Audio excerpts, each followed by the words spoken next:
ਜਸਬੀਰ ਮੰਡ ਦਾ novel ਬੋਲ ਮਰਦਾਨਿਆਂ ਦਾ 39ਵਾਂ ਅੰਗ। ਖੂਹ ਦੀ ਮੌਣ 'ਤੇ ਖਾਲੀ ਘੜੇ ਪਏ ਸੀ। ਮੰਦਰ ਅੱਗੇ ਇੱਕ ਭੋਡੀ ਬੱਕਰੀ ਮਿਆਂਕ ਰਹੀ ਸੀ। ਝਾਂਡੀ ਕਿੱਕਰ ਥੱਲੇ ਕੁਝ ਨਿਆਣੇ ਖੇਡ ਰਹੇ ਸਨ। ਮੁਗਲਾਂ ਦਾ ਆਕਾਰ ਦੱਸਦੀ ਇੱਕ ਛੋਟੀ ਜਿਹੀ ਬੱਚੀ ਬਾਹਾਂ ਖਿਲਾਰਦੀ ਆਪ ਹੀ ਡਿੱਗ ਪਈ। ਬੱਚਿਆਂ ਨੇ ਦੋ ਫਕੀਰਾਂ ਨੂੰ ਆਪਣੇ ਵੱਲ ਆਉਂਦੇ ਨਾ ਗੌਰਿਆ।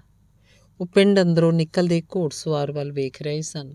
ਜਿਸ ਘਰ ਅੱਗੇ ਮਰਦਾਨਾ ਗਜਾ ਲਈ ਖੜਿਆ, ਉਹਦੇ ਸੁੰਨੇ ਵਿਹੜੇ 3 ਚਰਖੇ ਖੜੇ ਸਨ, ਸੱਸ ਨੂੰ ਬਹੂ। ਕਾਫੀ ਦੇਰ ਅੰਦਰੋਂ ਕੋਈ ਆਵਾਜ਼ ਨਹੀਂ ਆਈ। ਬਾਬਾ ਉਹ ਤੋਂ ਥੋੜ੍ਹਾ ਪਿੱਛੇ ਖੜਾ ਸੀ। ਭੁੱਖ ਨੇ ਮਰਦਾਨੇ ਨੂੰ ਬੁਲਾ ਹੀ ਦਿੱਤਾ। ਬਾਹਰ ਫਕੀਰ ਖੜੇ ਨੇ ਮਾਤਾ। ਅੰਦਰੋਂ ਕੋਈ ਆਵਾਜ਼ ਨਹੀਂ ਆਈ। ਮੇਰਾ ਗੁਰੂ ਵੀ ਮੇਰੇ ਨਾਲ ਏ। ਕੋਈ ਨਹੀਂ ਹੈ ਭਾਈ। ਅੰਦਰੋਂ ਸਹਿਮੀ ਆਵਾਜ਼ ਚੁੱਪ ਨਾ ਰਹਿ ਸਕੀ। ਥੋੜ੍ਹੀ ਦੇਰ ਬਾਅਦ ਇੱਕ ਬਿਰਧ ਸੋਟੀ ਦਾ ਸਹਾਰਾ ਲੈ ਕੇ ਬਾਹਰ ਆਈ। ਤੁਸੀਂ ਕਿਹੋ ਜਿਹੇ ਫਕੀਰ ਹੋ? ਲੁੱਟ ਦੀਆਂ ਫੌਜਾਂ 'ਚ ਮੰਗਦੇ ਫਿਰਦੇ ਹੋ? ਮਾਤਾ ਮੇਰੇ ਨਾਲ ਮੇਰਾ ਗੁਰੂ ਨਾਨਕ ਵੀ ਹੈ, ਸੱਚੀਆਂ ਫੌਜਾਂ ਦਾ ਮੋਹਰੀ। ਬਿਰਧ ਮਾਤਾ ਨੇ ਮਰਦਾਨੇ ਦੇ ਕਾਸੇ 'ਚ ਕੁਝ ਪੱਕਿਆ ਅੰਨ ਪਾਇਆ। ਉਹ ਦਰਵਾਜ਼ੇ ਤੋਂ ਥੋੜ੍ਹਾ ਅੱਗੇ ਖੜੇ ਬਾਬੇ ਵੱਲ ਝੁਕੀ। ਹੇ ਨਾਨਕ, ਜੇ ਰੋਕ ਸਕਦਾ ਤਾਂ ਰੋਕ ਦੇ। ਮੁਗਲ ਤ੍ਰਿਸ਼ਨਾ ਅਧੀਨ ਚੱਲ ਰਿਹਾ ਹੈ। ਉਹ 3 ਵਾਰ ਇਸ ਪਿੰਡ ਨੂੰ ਉਜਾੜ ਚੁੱਕੇ ਨੇ। ਬੁੱਢੀ ਚੁੱਪਚਾਪ ਵਾਪਸ ਮੁੜ ਪਈ। ਬਾਬਾ ਗਲੀ ਦੇ ਬੱਚਿਆਂ ਨਾਲ ਗੱਲਾਂ ਕਰਦਾ ਗਲੀ ਦੇ ਅਗਲੇ ਸਿਰੇ ਪਹੁੰਚ ਚੁੱਕਾ ਸੀ। ਗਲੀ 'ਚ ਲੰਘਦੇ ਮਰਦਾਨੇ ਨੇ ਹਰ ਘਰ ਅੰਦਰ ਝਾਕ ਕੇ ਵੇਖਿਆ। ਵਿਹੜਿਆਂ 'ਚ ਢਹਿ ਹੋਏ ਓਟੀਏ ਉੱਪਰ ਪੰਛੀਆਂ ਦੇ ਚਿੱਤਰ ਪਛਾਣੇ ਜਾ ਸਕਦੇ ਸਨ। ਬਾਹਰ ਵੱਲ ਝਾਕਦੀਆਂ ਅੱਖਾਂ ਪਿੱਛੇ ਆਉਂਦੇ ਘੋੜਿਆਂ ਦੀ ਕਲਪਨਾ ਨਾਲ ਕੰਬ ਰਹੀਆਂ ਸਨ। ਕਾਹਨੂੰ ਕੋਈ ਫਕੀਰ ਏ? ਵਿਚਾਰਿਆਂ ਨੂੰ ਨਹੀਂ ਪਤਾ ਹੋਣਾ ਕਿ ਚੁਫੇਰੇ ਯੁੱਧ ਚੱਲ ਰਿਹਾ। ਗਲੀਆਂ 'ਚ ਖੜੇ ਲੋਕ ਗੱਲਾਂ ਕਰ ਰਹੇ ਸਨ। ਪਿੰਡ ਦੇ ਬਾਹਰ ਆਉਣ ਤੱਕ ਹੱਥ 'ਚ ਫੜਿਆ ਕਾਸਾ ਯਾਦ ਹੀ ਨਹੀਂ ਆਇਆ। ਖੇਤਾਂ 'ਚ ਫਸਲਾਂ ਕੱਟੀਆਂ ਘੱਟ, ਉਜਾੜੀਆਂ ਜ਼ਿਆਦਾ ਸਨ। ਖੜੀਆਂ ਫਸਲਾਂ 'ਚੋਂ ਕਾਫਲਿਆਂ ਦੇ ਕਾਫਲੇ ਲੰਘੇ ਦਿਸਦੇ ਸਨ। ਘੋੜਿਆਂ ਤੇ ਬੰਦਿਆਂ ਦੋਵਾਂ ਨੇ ਆਪਣੀ ਮਰਜ਼ੀ ਨਾਲ ਉਜਾੜਾ ਕੀਤਾ ਸੀ। ਬਹੁਤੀਆਂ ਫਸਲਾਂ ਨਾਲ ਤਾਂ ਬਿਲਕੁਲ ਅਣਜਾਣਾ ਵਾਲਾ ਵਿਹਾਰ ਕੀਤਾ ਸੀ। ਜਾਪਦਾ ਸੀ ਇਸ ਫਸਲ ਨਾਲ ਉਹਨਾਂ ਦਾ ਵਾਹ ਪਹਿਲੀ ਵਾਰੀ ਪਿਆ ਹੋਏਗਾ। ਉਹ ਜਾਣਕਾਰੀ ਹਾਸਲ ਕਰਦੇ ਇਹਨੂੰ ਉਜਾੜ ਗਏ ਸਨ। ਬਹੁਤ ਵਾਰੀ ਮਰਦਾਨੇ ਦਾ ਉਜੜੀ ਫਸਲ 'ਚੋਂ ਲੰਘਣ ਨੂੰ ਜੀ ਨਹੀਂ ਸੀ ਕੀਤਾ। ਉਹ ਪਾਸਾ ਵੱਟ ਖਾਲੀ ਖੇਤ ਵਿੱਚੋਂ ਦੀ ਲੰਘਦਾ ਰਿਹਾ, ਪਰ ਬਾਬਾ ਵਿੱਚੋਂ ਗੁਜ਼ਰ ਰਿਹਾ ਸੀ। ਜਿੱਥੇ ਫਸਲ ਬਚੀ ਹੁੰਦੀ ਉੱਥੇ ਬਚਾਉਂਦਾ ਵੀ।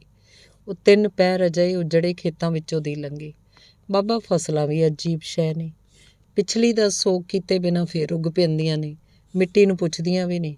ਬਾਬਾ, ਮਿੱਟੀ ਕਦੇ ਵੀ ਕੁਝ ਨਹੀਂ ਬੋਲਦੀ। ਬਾਬਾ, ਬੀਜਾਂ 'ਚੋਂ ਕੌਣ ਉੱਗ ਪੈਂਦਾ ਹੈ?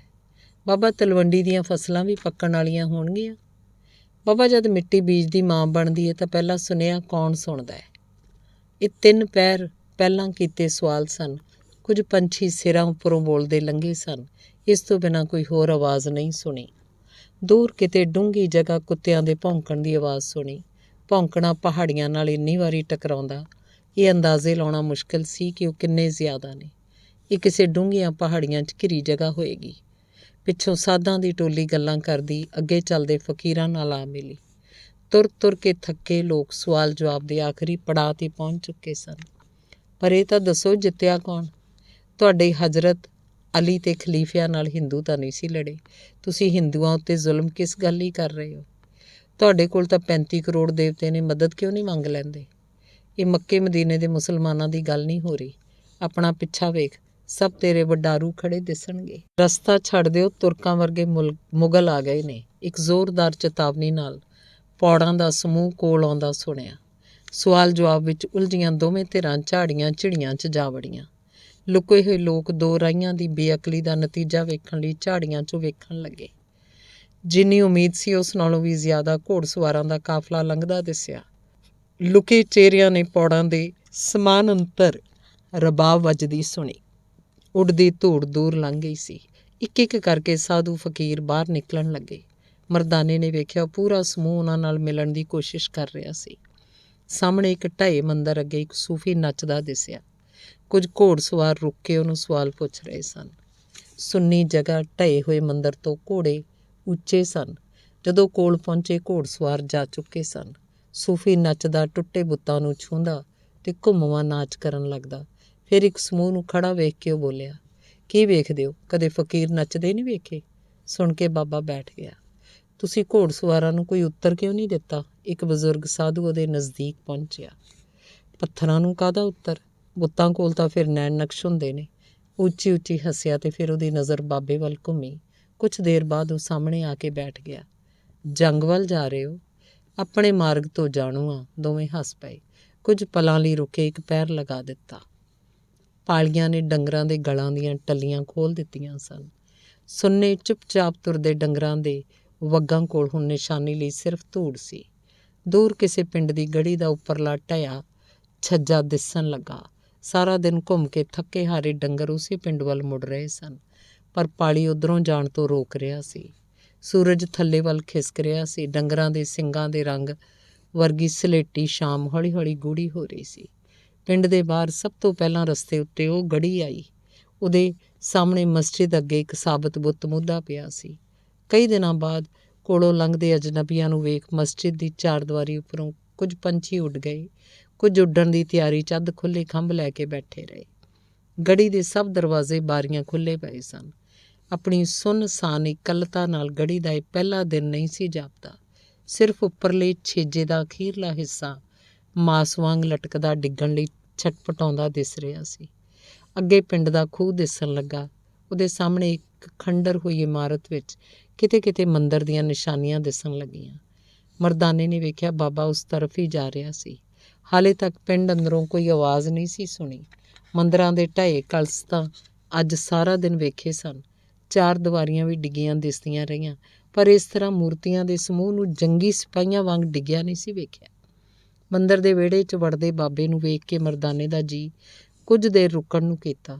ਮਿੱਟੀ 'ਚ ਉਖੜੀਆਂ ਉਹ ਥਾਵਾਂ ਹਾਲੇ ਦਿਸਦੀਆਂ ਸਨ ਜਿੱਥੋਂ ਉਹ ਖੇੜੀਆਂ ਗਈਆਂ ਸਨ, ਪਰ ਬਾਬਾ ਇਸ ਵੱਡੇ ਵਿਹੜੇ ਦੇ ਬਹੁਤ ਅੱਗੇ ਲੰਘ ਗਿਆ ਸੀ। ਵਿਹੜੇ 'ਚ ਕੁਝ ਮੂਰਤੀਆਂ ਦੇ ਛੋਟੇ ਛੋਟੇ ਅੰਗ ਜੋ ਚੁੱਕੇ ਜਾ ਸਕਦੇ ਸਨ ਇੱਕ ਜਗ੍ਹਾ ਇਕੱਠੇ ਕਰ ਦਿੱਤੇ ਗਏ। ਮੰਦਰ ਦੇ ਕਲਸ਼ਾਂ ਦੇ ਕੁਝ ਹਿੱਸੇ ਪਿੱਠ ਪਿੱਛੇ ਤਲਾਅ 'ਚ ਜਾ ਡਿੱਗ ਗਏ। ਬਾਬੇ ਦਾ ਚੱਕਰ ਹਲੇ ਜਾਰੀ ਸੀ। ਸਾਰੇ ਦਿਨ ਦੀ ਥਕਾਵਟ ਤੋਂ ਬਾਅਦ ਆਖਰੀ ਪੜਾਅ 'ਤੇ ਇਸ ਤਰ੍ਹਾਂ ਜਜ਼ਬੇ ਨਾਲ ਘੁੰਮਣਾ ਮਰਦਾਨੇ ਲਈ ਸੌਖਾ ਨਹੀਂ ਸੀ, ਪਰ ਉਹਨੂੰ ਪਤਾ ਸੀ ਕਿ ਬਾਬਾ ਇੱਥੇ ਕੁਝ ਬੋਲੇਗਾ ਜ਼ਰੂਰ। ਪੂਰੇ ਵਿਹੜੇ ਵਿੱਚੋਂ ਘੁੰਮਦਿਆਂ ਟੁੱਟੇ ਬੁੱਤਾਂ, ਉਖੜੀਆਂ ਮੂਰਤੀਆਂ ਤੇ ਡਿੱਗੇ ਕਲਸਾਂ ਕੋਲੋਂ ਲੰਘਦਿਆਂ ਉਹਦੇ ਕਦਮ ਸਰਸਵਤੀ ਦੀ ਝੁਕੀ ਮੂਰਤੀ ਕੋਲੋਂ ਲੰਘੇ। ਫਿਰ ਬਾਬਾ ਉਹਦੇ ਸਾਹਮਣੇ ਟੁੱਟੇ ਅੰਗਾਂ ਦੇ ਢੇਰ ਕੋਲ ਆ ਕੇ ਬੈਠ ਗਿਆ। ਮਰਦਾਨੇ ਨੇ ਸਰਸਵਤੀ ਦੀ ਟੁੱਟੀ ਬਾਂਹ ਉੱਪਰ ਰਬਾਬ ਟੰਗ ਬਾਬੇ ਵੱਲ ਵੇਖਿਆ। ਇੱਥੋਂ ਚੱਲੀਏ ਬਾਬਾ, ਜੀ ਨਹੀਂ ਲੱਗਦਾ। ਬਾਬੇ ਦੀਆਂ ਬੰਦ ਹੋ ਰਹੀਆਂ ਅੱਖਾਂ ਤੋਂ ਪਹਿਲਾਂ ਉਹਨੇ ਸਰਸਵਤੀ ਵੱਲ ਦੇਖਿਆ। ਉਦੋਂ ਤੱਕ ਬਾਬਾ ਟੁੱਟੇ ਬੁੱਤਾਂ ਵਿਚਕਾਰ ਧਿਆਨ 'ਚ ਚਲਾ ਗਿਆ ਸੀ। ਫਿਰ ਮਰਦਾਨੇ ਨੂੰ ਤਲਾਅ ਦੇ ਪਰਲੇ ਕੰਢੇ ਕੁਝ ਲੋਕ ਲੁਕ ਲੁਕ ਕੇ ਇੱਧਰ ਵੱਲ ਝਾਕਦੇ ਨਜ਼ਰ ਆਏ। ਪਾਣੀ ਪੀਣ ਨੂੰ ਜੀ ਕੀਤਾ। ਬੌਲੀ ਦੀਆਂ ਪੌੜੀਆਂ ਢਹਿ ਕੇ ਖੂਹ 'ਚ ਡਿੱਗ ਪਈਆਂ ਸਨ। ਉਹ ਬੌਲੀ ਦੀਆਂ ਡਿੱਗੀਆਂ 84 ਪੌੜੀਆਂ ਨੂੰ ਗਿਣਦਾ, ਪਰ ਹਰ ਵਾਰੀ ਉਹ 82 ਰਹਿ ਜਾਂਦੀਆਂ।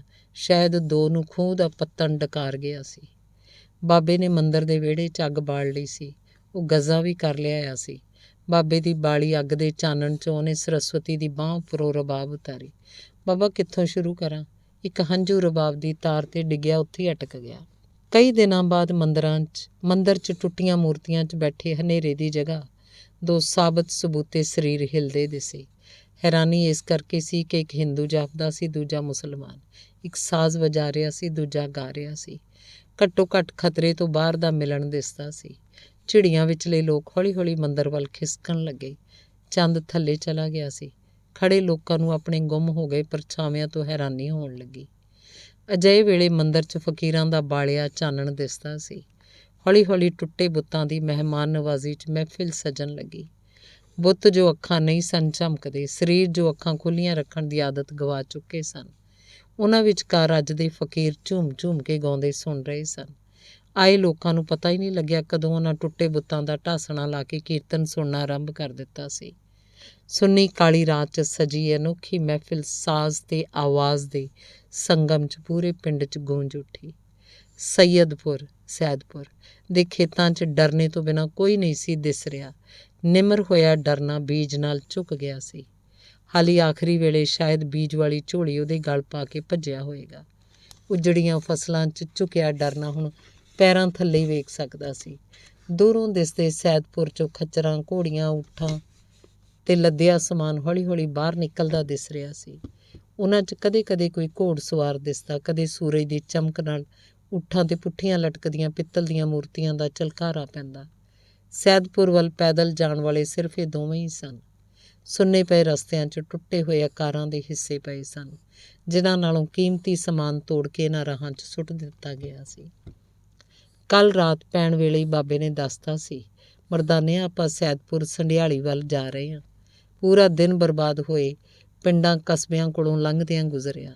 ਦਰੱਖਤਾਂ ਦੀਆਂ ਛਾਵਾਂ ਹਰਿਆਈ ਤੋਂ ਤਣਿਆਂ ਵੱਲ ਵੇਖ ਕੇ ਬਹੁਤ ਵਾਰੀ ਸੈਦਪੁਰੀਏ ਲਾਲੋ ਨੂੰ ਯਾਦ ਕੀਤਾ। ਇੱਕੋ ਇੱਕ ਤਖਾਣ ਹੈ ਜਿਹਨੂੰ ਬਨਸਪਤੀ ਨਾਂ ਲੈ ਕੇ ਪੁਕਾਰਦੀ ਹੋਏਗੀ। ਪਹਿਲੀ ਔਰਤ ਬੁਰਕੇ ਵਾਲੀ ਦਿਸੀ। ਉਹ ਗਿਰੇ ਪੱਲਿਆਂ ਵਾਲੀ ਪਾਲਕੀ ਵੱਲ ਜਾ ਰਹੀ ਸੀ, ਜਿਹਨੂੰ ਚੁੱਕਣ ਲਈ ਕਹਾਰ ਨਹੀਂ ਸਨ। ਉਹਨੇ ਇੱਕ ਜਜ਼ਬੇ ਨਾਲ ਬੁਰਕਾ ਉੱਪਰ ਕੀਤਾ। ਨਾ ਗਾਉਣਾ ਫਕੀਰੋ, ਮੁਗਲ ਹਾਲੇ ਇੱਕ ਦਿਨ ਦੀ ਦੂਰੀ 'ਤੇ ਜਾ ਰਿਹਾ। ਉਹਨੇ ਨੰਗੇ ਬੁਰਕੇ ਨਾਲ ਪਾਲਕੀ ਦਾ ਪੱਲਾ ਚੁੱਕਿਆ। ਅੰਦਰੋਂ ਜਵਾਨ ਰੋਂਦੀ ਆਵਾਜ਼ ਸੁਣੀ, ਪੁਰਾਣੇ ਵੈਰ ਹਿੰਦੂਆਂ ਨਾਲ ਕਿਉਂ? ਅਸੀਂ ਕਦੇ ਖਲੀਫਿਆਂ ਖਿਲਾਫ ਲੜੇ ਸਾਂ? ਬੁਰਕੇ ਵਾਲੀ ਔਰਤ ਨੇ ਦੋਵੇਂ ਹੱਥਾਂ 'ਚ ਉਹਦਾ ਚਿਹਰਾ ਲੈ ਲਿਆ। ਅੱਗੇ ਢਏ ਹੋਏ ਕਿਲੇ ਦੇ ਖੰਡਰ ਸਨ। ਆਖਰੀ ਖੱਚਰਾਂ ਦਾ ਟੋਲਾ ਸਮਾਨ ਲੈ ਕੇ ਬਾਹਰ ਨਿਕਲ ਚੁੱਕਾ ਸੀ। ਲੋਕ ਹੌਲੀ ਹੌਲੀ ਆਪੋ ਆਪਣੇ ਪਿਆਰਿਆਂ ਦੀਆਂ ਲਾਸ਼ਾਂ ਪਛਾਣਨਾ ਸ਼ੁਰੂ ਕਰ ਰਹੇ ਸਨ। ਵਿਲਕਦੀਆਂ ਔਰਤਾਂ ਦਾ ਇੱਕ ਟੋਲਾ ਜਦੋਂ ਮਸੀਤ ਕੋਲੋਂ ਲੰਘਿਆ ਤਾਂ ਗੁੰਬਦ ਉੱਪਰ ਬੈਠੇ ਕਬੂਤਰ ਉੱਡ ਗਏ। ਮਰਦਾਨਾ ਉੱਡਦੇ ਕਬੂਤਰਾਂ ਨੂੰ ਵੇਖਦਾ ਰਿਹਾ। ਅਸਮਾਨ ਸੀ, ਉੱਡਣੋਂ ਤਾਂ ਨਹੀਂ ਸੀ ਰੋਕ ਸਕਦਾ, ਪਰ ਦਿਸਣੋਂ ਹਟਾ ਸਕਦਾ ਸੀ। ਕੁਝ ਕਦਮ ਅੱਗੇ ਲੰਘੇ ਬਾਬੇ ਨਾਲ ਉਹ ਲੰਬੇ ਕਦਮੀ ਜਾ ਮਿਲਿਆ। ਦੋ ਅਜਨਬੀ ਜੋ ਨਾ ਸਿਪਾਹੀ ਦਿਸਦੇ ਸਨ ਨਾ ਸੂਹੀਏ, ਫਿਰ ਇਸ ਤਰ੍ਹਾਂ ਬੇਪਰਵਾਹ ਕਿਉਂ ਫਿਰ ਰਹੇ ਸਨ? ਬਾਕੀ ਬਚੇ ਬਸ਼ਿੰਦਿਆਂ ਲਈ ਇਹ ਹੈਰਾਨੀ ਦੀ ਗੱਲ ਸੀ। ਸਾਹਮਣੇ ਜ਼ਖਮੀ ਘੋੜੀ ਅੱਗੇ ਇੱਕ ਲਾਸ਼ ਪਈ ਸੀ। ਉਹਦੀ ਪਠਾਣੀ ਪੱਗ ਥੋੜ੍ਹੀ ਦੂਰ ਜਾ ਕੇ ਡਿੱਗੀ ਸੀ। ਘੋੜੇ ਦਾ ਗਲ ਲੁੱਟੀਆਂ ਮਾਲਾਵਾਂ ਨਾਲ ਭਰਿਆ ਪਿਆ ਸੀ। ਬਾਬੇ ਨੇ ਬੈਠ ਕੇ ਘੋੜੇ ਦੇ ਜ਼ਖਮੀ ਸਿਰ ਨੂੰ ਪਲੋਸਿਆ। ਅਚਵੀ ਨਾਲ ਘੋੜੇ ਨੇ ਮੂਹਰਲਾ ਖੁਰ ਚੁੱਕਿਆ। ਮੱਥਾ ਨਹੀਂ, ਲਗਾਮ ਤੋਂ ਫੜ, ਇਹ ਮੁਗਲਾਂ ਦਾ ਘੋੜਾ ਹੈ। ਇੱਕ ਆਵਾਜ਼ ਬੋਲ ਕੇ ਕਦੋਂ ਘਰ ਜਾ ਵੜੀ, ਉਹਦਾ ਪਰਛਾਵਾਂ ਵੀ ਨਹੀਂ ਦਿਸਿਆ। ਪਰ ਅਚਾਨਕ ਘਰ ਵੜਦੇ ਮਾਲਕ ਦੀ ਆਵਾਜ਼ ਪਛਾਣਨ 'ਚ ਕੁੱਤੇ ਨੇ ਦੇਰ ਕਰਤੀ ਸੀ। ਉਹਨੇ ਪਹਿਲੀ ਝਪਟ ਮਾਲਕ ਉੱਤੇ ਮਾਰਤੀ ਸੀ। ਬੰਦ ਹੋਈ ਕੁੱਤੇ ਦੀ ਭੌਂਕ ਤੋਂ ਬਾਅਦ ਕੁਝ ਦੇਰ ਮਾਲਕ ਦੀ ਗੁੱਸੈਲੀ ਆਵਾਜ਼ ਸੁਣਦੀ ਰਹੀ, ਪਰ ਉਹ ਉਦੋਂ ਤੱਕ ਤ੍ਰਿਵੈਣੀ ਕੋਲ ਪਹੁੰਚ ਚੁੱਕੇ ਸਨ, ਜਿੱਥੋਂ ਅੱਗੇ ਕਮੀਆਂ ਕਮੀਣਾਂ ਦੇ ਘਰ ਸ਼ੁਰੂ ਹੁੰਦੇ ਸਨ। ਆਪਣੇ ਵੱਲ ਆਉਂਦੇ ਦੋ ਜਣੇ ਵੇਖ ਇੱਕ ਮਾਸਾਹਾਰੀ ਪੰਛੀ ਤ੍ਰਿਵੈਣੀ ਥੱਲਿਓਂ ਖੂਨ ਦੇ ਖਲੇਪੜ ਨੂੰ ਉਖੇੜਦਾ ਚੁਕੰਨਾ ਹੋ ਗਿਆ। ਤ੍ਰਿਵੈਣੀ ਉੱਤੇ ਬੈਠੀਆਂ ਸ਼ਾਕਾਹਾਰੀ ਚਿੜੀਆਂ ਨੇ ਹੈਰਾਨੀ ਨਾਲ ਵੇਖਿਆ, ਇਹ ਧਰਤੀ ਨੂੰ ਮਾਸ ਕਦੋਂ ਜੰਮਣ ਲੱਗ ਪਿਆ। ਬਹੁਤ ਨੇੜੇ ਜਾਣ 'ਤੇ ਉਹ ਪੰਛੀ ਉੱਡਿਆ। ਉਹਦੇ ਪੰਖਾਂ ਦੀ ਝੋਲ ਰਬਾਬ ਨੂੰ ਛੋਹ ਕੇ ਲੰਘੀ। ਬਾਬਾ ਹਾਲੇ ਵੀ ਉਸੇ ਤਰ੍ਹਾਂ ਅੱਗੇ ਚੱਲ ਰਿਹਾ ਸੀ। ਅੱਗੇ ਫਸੀਲ ਉੱਤੇ ਆਮ ਲੋਕਾਂ ਦੀਆਂ ਲਾਸ਼ਾਂ ਪਈਆਂ ਸਨ। ਕੋਲ ਹੀ ਪਿੰਡ ਦਾ ਜੱਦੀ ਸਾਹ ਜੁਗਾਲੀ ਕਰਦਾ ਟੁੱਟੇ ਦੰਦਾਂ 'ਚੋਂ ਨਿਕਲਦੀ ਝੱਗ ਸਾਂਭ ਰਿਹਾ ਸੀ। ਜੜ ਹੋਏ ਸਰੀਰਾਂ 'ਚੋਂ ਸਿਰਫ ਉਹਦੇ ਹੀ ਜਬਾੜੇ ਹਿਲਦੇ ਦਿਸ ਰਹੇ ਸਨ। ਇਹ ਸ਼ਾਕਾਹਾਰੀ ਪਸ਼ੂ ਲਾਸ਼ਾਂ 'ਚ ਕੀ ਹਜ਼ਮ ਕਰ ਰਿਹਾ ਸੀ? ਸੈਦਪੁਰ ਦੀਆਂ ਗਲੀਆਂ 'ਚ ਮਰਦਾਨੇ ਦਾ ਪਹਿਲਾ ਸਵਾਲ ਸੀ, ਬਾਬਾ, ਲੋਧੀਆਂ ਤੇ ਮੁਗਲਾਂ ਦਾ ਇਹਨਾਂ ਲੋਕਾਂ ਨੇ ਕੀ ਵਿਗਾੜਿਆ ਹੋਏਗਾ? ਹੰਕਾਰ ਅਗਿਆਨਤਾ ਦਾ ਦੁਆਰ ਹੈ ਮਰਦਾਨਿਆਂ। ਆਵਾਜ਼ ਸੁਣ ਇੱਕ ਨੌਜਵਾਨ ਤੀਵੀਂ ਅਚਾਨਕ ਸਪੀਲ ਉੱਲਿਓਂ ਉੱਠ ਖਲੋਤੀ। ਨਾ ਵਜਾਉਣਾ, ਇਹਨੂੰ ਸੁਣ ਕੇ ਫੇਰ ਆ ਜਾਣਗੇ। ਇਹ ਸੈਦਪੁਰ 'ਚ ਕਿਸੇ ਨੇ ਦੂਜੀ ਵਾਰ ਕਿਹਾ ਸੀ। ਗੋਦੀ ਚੁੱਕੇ ਬੱਚੇ ਨੂੰ ਉਹਨੇ ਕੰਬਦੀ ਛਾਤੀ ਨਾਲੋਂ ਅਲੱਗ ਕੀਤਾ। ਮਰਦਾਨੇ ਨੇ ਬਾਬੇ ਨੂੰ ਉਹਦੇ ਸਿਰ ਉੱਪਰ ਹੱਥ ਫੇਰਦਿਆਂ ਵੇਖਿਆ। ਇੰਨੀ ਦੇਰ ਕਿਸੇ ਦੇ ਸਿਰ 'ਤੇ ਬਾਬੇ ਦਾ ਹੱਥ ਉਂਝ ਟਿਕਦਾ ਨਹੀਂ ਸੀ। ਮੈਂ ਤਾਂ ਆਪਣੇ ਪਰਿਵਾਰ ਦੀਆਂ ਲਾਸ਼ਾਂ ਕੋਲ ਬੈਠੀ ਹਾਂ। ਤੁਸੀਂ ਕੌਣ ਹੋ ਬਾਬਾ ਜੀ? ਧੰਨਵਾਦ। ਚੱਲਦਾ।